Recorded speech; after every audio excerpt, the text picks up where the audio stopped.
and good morning and welcome to Baltic Buxton. That's all I'm going to call this. We're near Harper Hill and we've been up high on a hill and we've absolutely been blown to smithereens, and I've never felt wind like it. I've always been able to walk into a wind, but this just took you away. It took the tripod away. I'm out with Lord Skelson of Stoke. He's gone down there and we've come lower down now into woodland, and what we'll do, we'll go back to when we first got here this morning, and Eddie took some shots of the sunrise up on the hill. I didn't get here in time, I was much lower down, but I did get some nice shots that I'm really happy with. And we also got what we think is called a fog bow. Mine aren't so good, but I'll show you. I think if you watch Eddie's videos, his fog bow pictures look really good. So the wind, if you look over there behind me, see if we can get that in, the trees are absolutely bending. There's almost a tunnel of wind coming across the landscape. So I think we'll get a few more shots down here where it's nice and quiet. The danger today is that the shots in the woodland will all look the same. Trees and snow. So if that's what we get, that's what we get. But wow, so nice to come out this morning. So nice. Just to get a bit of snow, because in Nottingham all we had was dandruff, and this is a substantial amount of dandruff on the ground. It's packed ice as well, so it's not very easy to walk over. We've nearly come a cropper a couple of times, but yeah, I don't think we're going to be here much longer. We'll get a few woodland shots and we'll keep out this wind.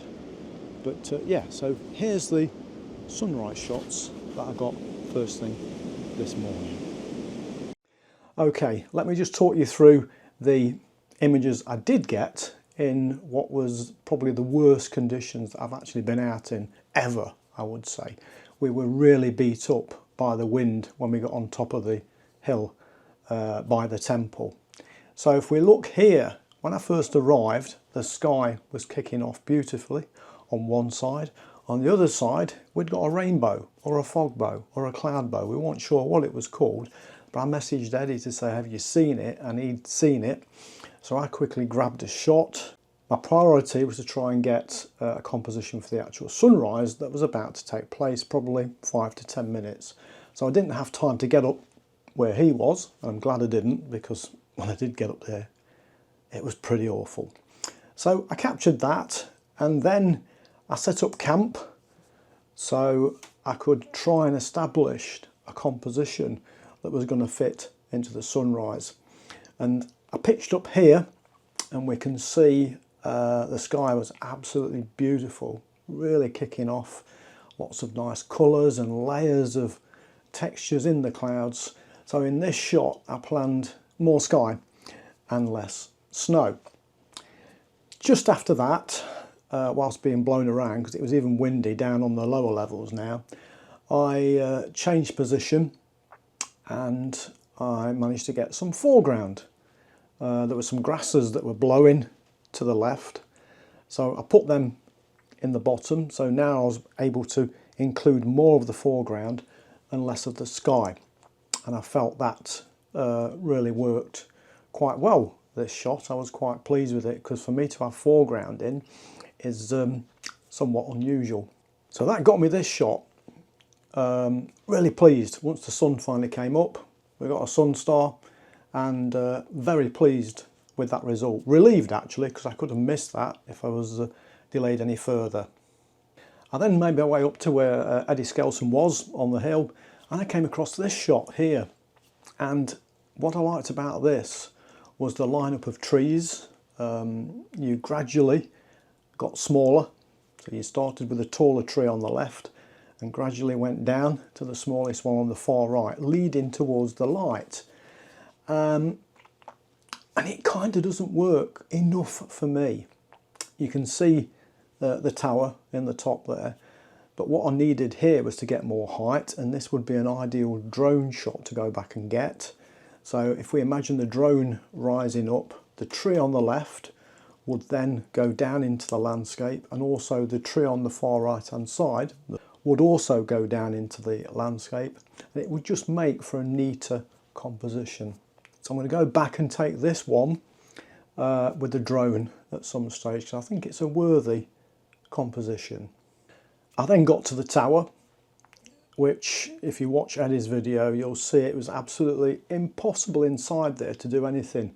The wind was being amplified as it came through the windows in there, and it was just horrendous. There was no way I was going to try and vlog and talk through and take compositions, and there was a lot of opportunity up there. The landscape surrounding us was gorgeous, covered in the white stuff, but also dotted with trees and woodlands, and you've also got a view down on Buxton as well. So there was lots of opportunity up there, but the wind just beat us up completely.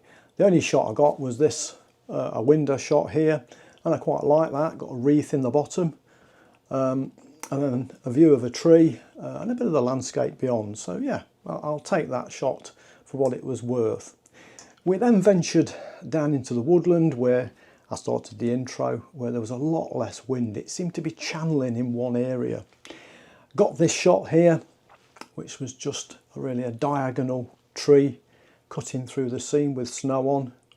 Then in the distance, in a field, I could see what I thought was one tree, and once we zoomed in it turned out to be two trees isolated in the field, and I felt there was a shot there, so I put the 100 to 400mm lens on. The first shot I took was at 270mm, and we'd got this branch coming in, and I then went to 400mm to get the final finished image, which I then edited so that those trees, two trees in the field, ended up on the left-hand thirds of the composition, and that made for a very nice shot. I was very pleased with the result of that image. After that, we gave up because the weather, one, it was cold, we'd been beat up by the wind on the hill, so we decided to go to Tag Farm Dairy for a breakfast and a warm-up, a warm coffee. Made his way back to the car. Eddie then toddled off in front. I did a three-point turn, misjudged the gap, the car slid into a little groove in the road and then caught on a rock, so I couldn't move. A gentleman walking his dog came to try and help me, and thank you very much. I'm sure he's not watching, but if you are, by some chance, thank you for the help. But we couldn't shift it. Eddie came back to try and give pushing assistance, but we still couldn't move it. And a massive thank you to a local who happened to have a forklift, came along and just lifted the car up on the tyres, slid it round, job done.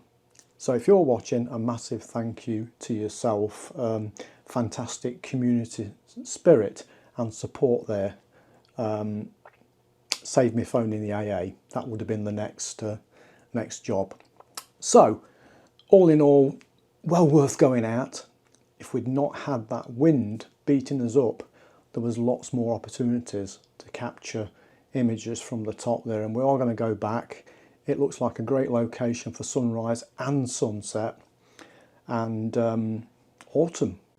So it's on the revisit list. Okay, nice short video.